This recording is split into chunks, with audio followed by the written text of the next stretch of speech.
শীতে ঠান্ডা জলে স্নান সুপারহিট না সুপার রিক্স, তো একটু জেনে নেওয়া যাক বন্ধুরা। হ্যাঁ, চিকিৎসকদের মতে শরীরে বড় কোনো অসুখ না থাকলে এবং ঠান্ডা বা ত্বকের অ্যালার্জির প্রবণতা না থাকলে স্বাভাবিক তাপমাত্রার ঠান্ডা জলে স্নান করা যেতে পারে।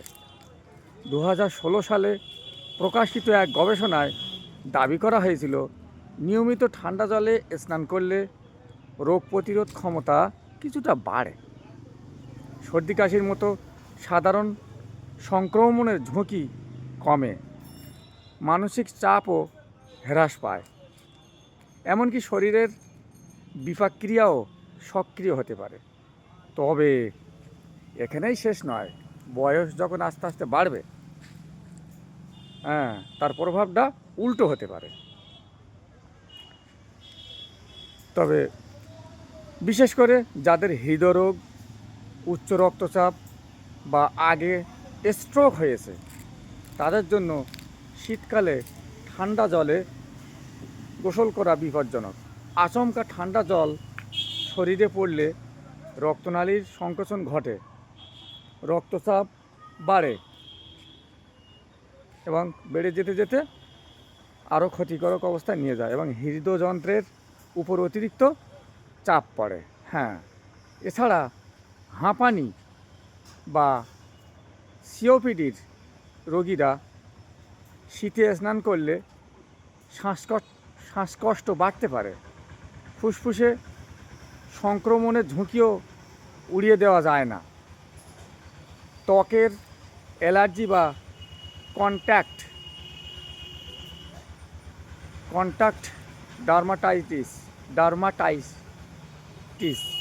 ডার্মাটাইটিস থাকলে ঠান্ডা জলে স্নান করলে চুলকানি, র্যাশ ও প্রদাহ বেড়ে যেতে পারে। শীতে ঠান্ডা জলে স্নান করবেন কি না তা নির্ভর করছে বয়স, শারীরিক অবস্থা ও পূর্ববর্তী রোগের ইতিহাসের উপর। সন্দেহ থাকলে উষ্ণ জলই নিরাপদ পথ, আর প্রয়োজন হলে চিকিৎসকদের পরামর্শ নেওয়াটাই সবচেয়ে বুদ্ধিমানের কাজ। এই বর্তমান শীতে অনেক বয়স্ক মানুষেরা তারা কি করছে, গরম জল করে চান করছে, এমনকি হাত পা ধুচ্ছে। তবে বেশি গরম জল থেকে সাবধান বন্ধুরা। বেশি গরম জল দিয়ে গোসল করলে আপনার মাথায় যখন দিচ্ছেন, মাথার উপরে দেওয়াটা উচিত হবে না। মাথায় ঠান্ডা গরম মিশিয়ে সেই জল দিন, জাস্ট নর্মাল। বেশি গরম উষ্ণতা জল দেবেন না, দিলে ক্ষতি হতে পারে। বিশেষ করে একটু গরম জল যখন আপনি মাথায় দিবেন, আপনার চুলের ক্ষতি হতে পারে, চুল উঠে যেতে পারে, আপনার স্কিনের ফসকা পড়তে পারে এবং ব্রেন ঠান্ডা হওয়ার পরিবর্তে ব্রেন গরম হয়ে যেতে পারে এবং আপনার শরীরকে অন্য দিকে নিয়ে যেতে পারে, ভয়ঙ্কর রিস্ক হতে পারে।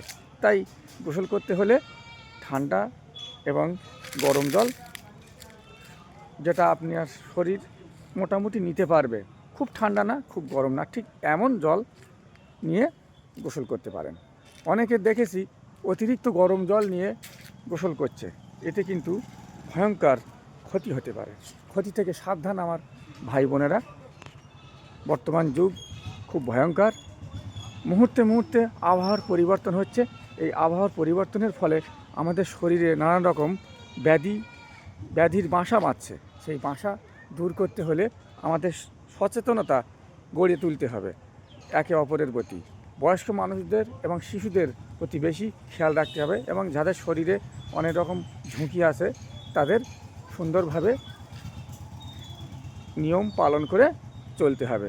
জীবন তখনই সুন্দর হবে যখন আপনি সেটাকে সুন্দরভাবে নিয়ে যাবেন, সুন্দর পদ্ধতি অবলম্বন করে অগ্রসর হবেন একটা নিয়ম মাফিক, তাহলে আপনার জীবনটা সুন্দর থাকবে। আর যদি আপনি হিতের বিপরীত করতে চান তাহলে আপনার ক্ষতি হতে পারে। তাই বন্ধুরা, আপনি আগে শুনে নিন বিশেষজ্ঞ কাছে যান, গিয়ে শোনেন যে কোন জল আপনার বয়স হিসেবে এবং স্কিন হিসেবে এবং আপনার শরীর হিসেবে উপযুক্ত, তাহলে সেটা আপনার উপকারে আসবে। কেমন আজ কেমন লাগলো বন্ধুরা, আপনাদের মতামত জানাবেন। আর আমার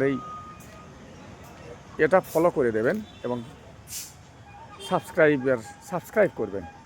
ওকে।